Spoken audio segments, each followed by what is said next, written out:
Yo, what's going on YouTube? It's your boy Key coming at y'all boys with a brand new video, and today I want to say thank y'all to everybody who's been like, comment, subscribing, going and checking out other channels. I appreciate all of y'all. We went from 800 subscribers to like 2.2 thousand in like a day and a half, 2 days. So I'm very appreciative of that. I'm very thankful of that. But with that being said, man, today we're checking out Chicago rapper Lil SCOOM, friend of Bloodhound Lil Jeff, and Chicago rapper. They say he got killed by his friend. And my mama always told me, watch the company you keep, because usually they know where you sleep and they know where you like to go eat. You feel what I'm saying? So with that being said, we're gonna go ahead and get into this video. Make sure y'all like, comment, subscribe. Let's do it. Man, I told y'all a couple weeks back I thought it was going to be a hot summer 2024, and here we are. Yeah, it seems like every single day that goes by, that prediction is turning out to be truer than ever. Now, I ain't going to lie to y'all, I'm not shocked in the least. I'm not surprised, not even a bit, because this is something that we see every single summer, and it's been this way in hip-hop for at least a decade, if not longer. These crash out marathons that we see people go on every year is nothing short of sad, to say the least, and also nothing short of expected. And today we got another one. Bro, summertime, everybody's outside. Nobody wants to be stuck in the house. This, that, and the third. You hot. You might pop out to the store. You might go here. You might go there, and you might run into somebody who you quote unquote are not supposed to see. That's why summer is so dangerous. These stories where an up-and-coming rapper has found himself in a situation where he lost his life, the internet's bugging up, talking reckless, celebrating, and acting like this is completely normal. Now, what I'm talking about is this situation surrounding... But we cannot allow it to be, oh, he passed away, so R.I.P. him. Yes. But if you put that energy out while you was here towards other people's dead loved ones, you're going to get it right back. I've yet to see somebody who did that and didn't get it back. People who never did nothing to people is getting dissed while they dead. So you doing that, thinking that it ain't gonna happen to you, is crazy. This dude, Lil SCOOM 89, or we're just gonna call him Lil SCOOM in this video. Now, y'all may be familiar with one of his close associates that was recently going viral for all the wrong reasons, and that is Bloodhound Lil Jeff. Now, I didn't cover this story on my channel because, well, I just didn't feel like covering it. I wanted to talk about something that wasn't this, but Lil Jeff was packed up about 2 weeks ago, and pretty much the story of him was he went on a drill only to get drilled while... And I reacted to this video, so if you didn't go watch that reaction, go ahead and do that.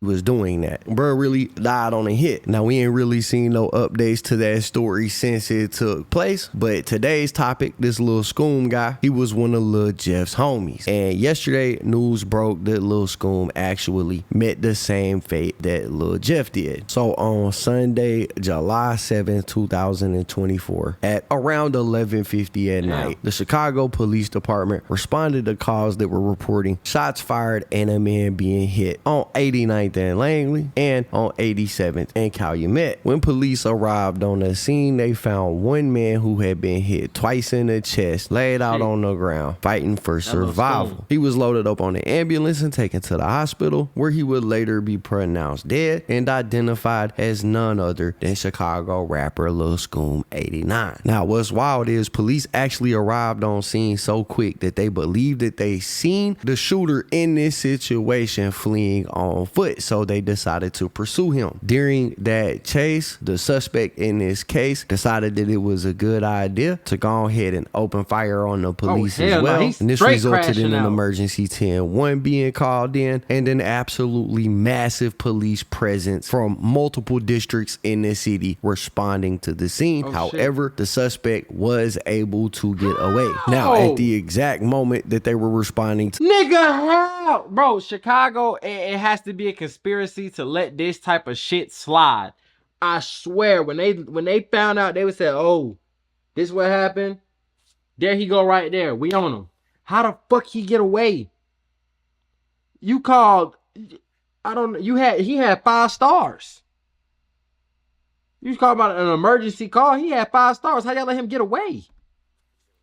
little SCOOM scene and chasing down a suspect for it. They also received calls about another shooting that happened just a couple of blocks away. And when they responded to that scene, they found a 16-year-old who was in an Uber, also suffering from multiple GSWs. Now, according to the police, they believe that these two individuals were together when they got into an argument with another unknown man who opened fire on them. Now, the 16-year-old did survive this, but obviously Lil SCOOM did not. We start here with breaking news. We've learned a teenager has died and another is hurt after a shooting in Chatham. It happened around midnight right near 89th and Langley. Police are telling us the two teens got into an argument with someone who shot both of them. The 18-year-old at the hospital. The 16-year-old is expected to recover. Now, as of right now, there are no suspects and there have been no arrests made. Now, like I stated earlier, this guy Lil SCOOM was an upcoming rapper. He was cool with Lil Jeff, who we seen go out in a similar way last month. And I gotta be real with y'all, I'm not shocked by this news at all. I'm not surprised that this happened. This is a cycle that we've seen over and over again on the streets and all of the major metropolitan cities across the country. And at this point, this is basically just regular activity. We seen what happened to Jeff. Look, and I can't lie though. Why are y'all out here arguing with people anyways? Bro, it shouldn't be no arguments about none. Especially if you don't got a gun and you live in this lifestyle, you don't got your gun on you. It's not, bro, what are you arguing with anybody for? It shouldn't be no talking. He knew it wasn't going to be long before we seen somebody close to him either getting a lick back or getting got. We knew that this was coming. We just didn't know who it would be or when it would happen. Now we do, and this little SCOOM guy, you know, he fits in with the rest of the crowd. He's got music that he's been dropping, the image he's been trying to keep up. In fact, let's listen to a little bit of what he had to say when he was getting on these tracks. Michael Drake won't come out my hand. DJ a bitch when Darrow died. I can't believe ran on his man. Up to can't say too much. Drive through, hop out, come through. He got ran on too. Ain't that fucking crazy?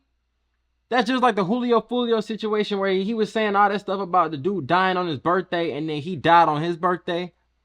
God got a funny way of having that energy return to you. I told y'all. I didn't even care the life that I lived. She knew I was bad as.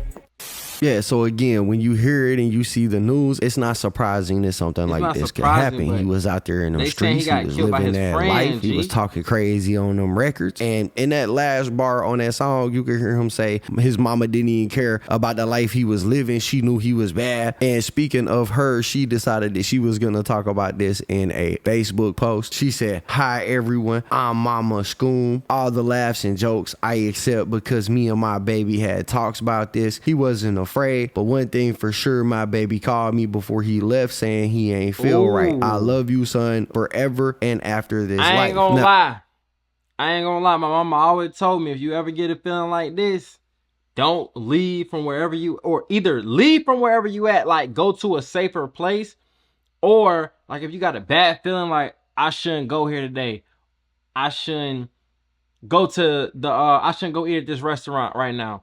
Like, you may have a bad feeling about something, bro. Go with your gut. Go with your intuition, because it's telling you something. Now, I'm a strong and firm believer in your story's already written. What's going to happen to you is going to happen to you, whether you want it to or not. You know what I'm saying? We all got to go at the end of the day. It's just, what have you accomplished, or what are you going to accomplish before you go? But talking about getting joked about you dying with your mama is insane. There's a few things I want to touch on in this message she posted. So she said, "Hey, this is Mama SCOOM." And that's where my first problem starts at. Now, I know it seems simple enough. She just calling herself the mama, letting everybody know that she is, in fact, the person that gave birth to SCOOM. But why did she call him SCOOM? That almost tells me everything I need to know about his parental situation for real. Because his mama was clearly embracing this street persona that this dude was putting out. To the point that she's embracing it so much, she's calling herself Mama SCOOM? Why didn't she call her son by the name she gave him, his birth name? And why are you personifying his street image now by using that name yourself? It's Mama SCOOM. That would be like my mama walking in the room right now calling me KB. Bruh, my mama is not calling me KB. She walking in this room and calling me by my birth name. Oh God, and if I asked her to call me KB, she might even feel disrespected because my mama's not embracing that. If I go out here right now and jump out in the streets, I don't know about that one, my boy. You sit right here, you doing what you doing, you making legal money, you know what I'm saying, making documentaries and reporting hip-hop news. That's different than your mama supporting you committing crimes, risking your life, risking other people's lives as well, and a pursuit of God knows what. That's different. I can't lie to you. I don't agree with you on that one, but I see what you was trying to do. But that right there wasn't it at all. That was a bad comparison. mama is not gonna embrace it. Every time I see her, I'm gonna have to listen to her tell me about how I could do better in life. I could be something. She don't know why I'm out in these streets. That's what I would hear from my mama. I definitely would not be hearing this. It's like, Mama KB. Man, we gotta stop doing that as parents. If our kids are messing up, we gotta stop embracing that and embodying it and personifying it. Because when you got a kid that's bad like that in the streets, they start going by the street names and you start embracing it. You just telling them it's okay. You giving them that signal of approval. And we've seen this numerous times, especially in this street beef. We had, you know, Mama Duck, Mama Fulio, Mama Capone. That shit don't make no sense. Like, your kid was a whole menace out here in these streets, uprooting everybody he ran into in the name of street beef, and you want to be Mama so-and-so after he passed away. I think that's ridiculous. And she was probably doing... But like I said, they grew up in the same environment their kids is growing up in. It ain't no different. It's no different. It's just now that it's not their boyfriend who doing it, or their brother, or their cousin. It's somebody that they created and they raised. And you know what I'm saying? You got to take the punches with the roles. You got to. And why he was here too, like, proud to be his mama. Not that she should be proud of her kid, but what was he doing that would make her prideful? He's on these songs talking about drilling people. So I don't know. That's my first little nuanced complaint about that message right there. And then my second one is, she said that her and him actually sit down and talked about this happening to him at some point in time. And that's also crazy. I already said that what he's about to go into, but he called before he said he ain't feel right. You should have told him to stay at home. And this is what I be saying with the guidance issue. If your son, like, my son don't feel right, this, that, and the third, tell him, well, then maybe you shouldn't do this, maybe you shouldn't do that. Don't be like, oh, you'll be all right, you know what I'm saying? You living like this, you doing this, that, and the third. Because obviously you're condoning it. You calling yourself Mama SCOOM. And SCOOMing is shooting, so shit. To sit down and have conversations with your kid about him possibly losing his life because he want to be a rapper and he want to be a gang member and he want to be caught up in the streets. That's not a good thing. And she says it again like she's prideful, like he wasn't afraid. Like he should have been. Clearly, bro, should have been afraid. And I don't know what was said in them conversations. Bro, it's not funny, but he said clearly he should have been. Bro, that's fucked up. That is fucked up. KB, that's fucked up. That one is fucked up. That one was fucked up. I can't lie. But she's not giving the vibe off like she was trying to dissuade him from this activity in them convos. Like, nah, baby, you shouldn't be doing that. You should get your life together. We should probably move. We should, you know, try to overcome this circumstances. Nah, she's putting it like, we talked about this. We knew that this might happen. He might die, but my baby wasn't scared. I don't know. Y'all see what I'm trying to say? It's a little bit ridiculous. And then the third thing I want to point out about what she said in this message is she said that she was actually contacted by him just before he was hit and said that something didn't feel right. Basically saying that he was hanging out with a group of people and them people was giving him bad vibes, like something might not be quite right in the situation and something might happen. AKA, he felt like he was gonna get backdoored. And you know what? I'm not surprised by that neither. That could also happen out here when you live in the street life. A knife in the back is one of the most common ways to get got. And you know who else knew this? SCOOM himself, because because just 3 days ago he posted this up that said, "Set me up, we all going out." Again, possibly indicating that he might have felt some type of energy coming off of his homies and the people that he was hanging around. Now, in that original message, bro, if you feeling like that 3 days ago, why are you still hanging around the same people? That's judgment right there. Your judgment got to be better. That his mom posted on Facebook. She also said Cash App or Apple Pay inbox for info, and she left a link to a GoFundMe page. Now, isn't that sad? And I think I'm not with people jumping in the streets and people living in the street life because it's going to end one or two ways. We all know this, dead or in jail. But if you are living this life, if you are moving like this, get some life insurance at least. That way, we don't got to do no GoFundMes, no fish fries, no Cash App, Apple Pay donations because they don't have funeral costs. Like, no. Get you a cool little life insurance policy and make sure that you know what I'm saying, your people ain't going to have to scrape up money to bury you when you living like you want to be buried.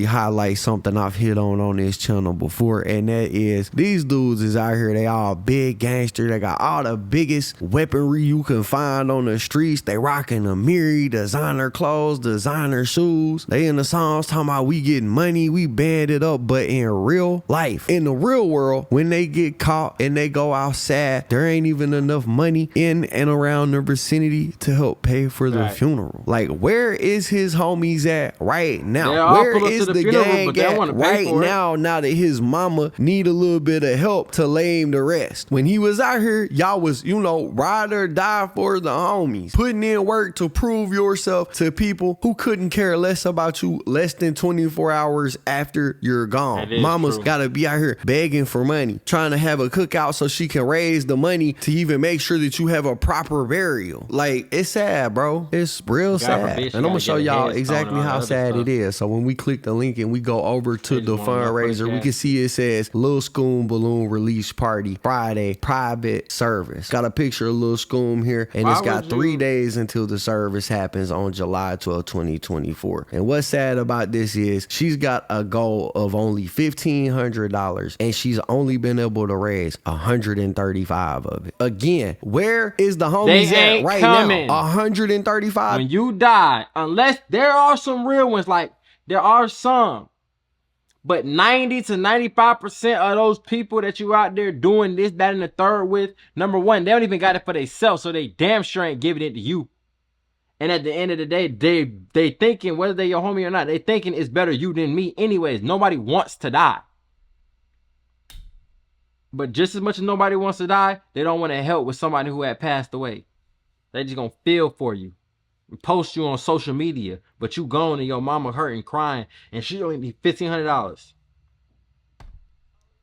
$1,500, bro. The biggest donation on here was $100 from Precious Ruby. Every other donation, $5, $20, $10. Hey, literally $135 out of $1,500. $1,500 ain't even that much. And you know, looking at how it's going so far, it looked like only 3 or 4 people even cared enough to donate any type of money. It don't look like she's gonna hit her goal at all in order to put her son to rest. So again, I say that's sad, bro. Yeah, the streets don't love nobody, and as sad as it is, you know, and I hate to say it, this probably not gonna be the last we hear about this little saga of crash outs. We had Lil Jeff, now we got Lil SCOOM. Remember, there was another 16-year-old that was hit in the same incident. He survived. He probably know who did this. They from Chicago. They running drills. He probably not gonna tell the police. He not gonna tell the police because they probably gonna be in the streets with it trying to get their lick back. And the cycle is probably going to continue. And it's something I tell all my street homies all the time, bro. Like, it ain't even worth it to be out there being affiliated, kicking it on a block, looking like a real one. It ain't worth it because, yeah, okay, you look cool right now while you out there on the block with it, but guess what? When karma catch up, when there's a twist in the story and it's you that this happens to, it goes the same way. People don't care. They don't want to donate no money to make sure you get a tombstone. They don't want to help your mom out. They just gonna forget about you, move on, put you in their Instagram bio,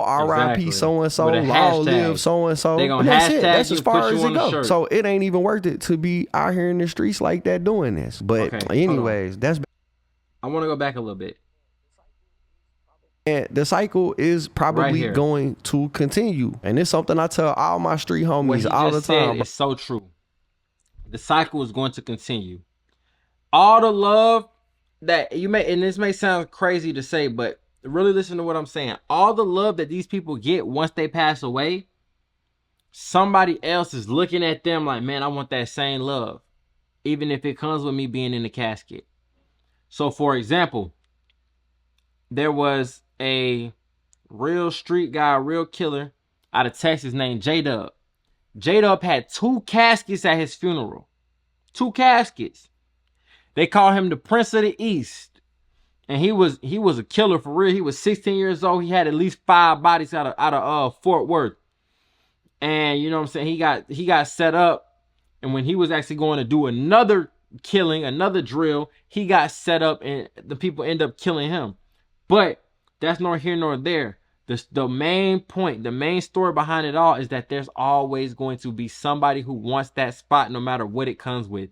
There's some kid right now somewhere in Chicago, Atlanta, Cali, somewhere in the inner city who thinks, man, if I kill all these people, do what I do now, get away with it, and become a rapper, I can be the next King Von and be loved by all these people. When in reality, Von was an anomaly. Most people who rack up bodies like that, either the feds will come get you or the ops gonna come get you before you get anything out of it. Point blank, period. But with that being said, man, it's your boy Key checking in, checking out. I hope y'all enjoyed this video. Keep commenting, and subscribing. All channel links in the description. With that being said, man, we gone.